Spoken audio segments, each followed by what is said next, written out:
पवित्र पोर्टल सुरू झालेलं आहे। तर यामध्ये 20 तारखेपासून ज्याही संस्था आहेत त्यांना रजिस्ट्रेशन करण्यासाठी वेळ देण्यात आलेला आहे। तर बघू शकता भरपूर विद्यार्थी विचारत आहे की स्टुडंटसाठी रजिस्ट्रेशन सुरू झालेलं आहे का, म्हणजे विद्यार्थी नोंदणी करू शकतात का।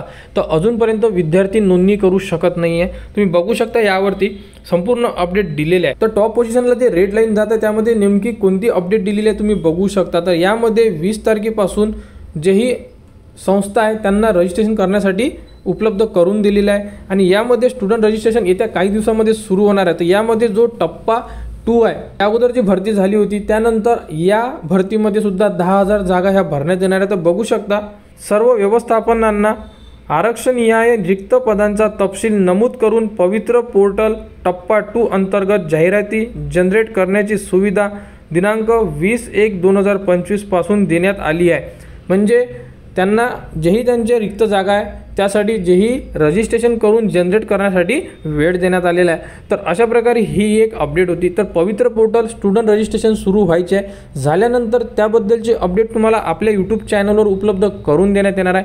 तर पवित्र पोर्टलबद्दल जेही अपडेट येईल ती तुम्हाला आपल्या चॅनलवर देण्यात येणार आहे। त्यासाठी आपल्या चॅनलला सबस्क्राईब करा व हा व्हिडिओ इतरांपर्यंत शेअर करा।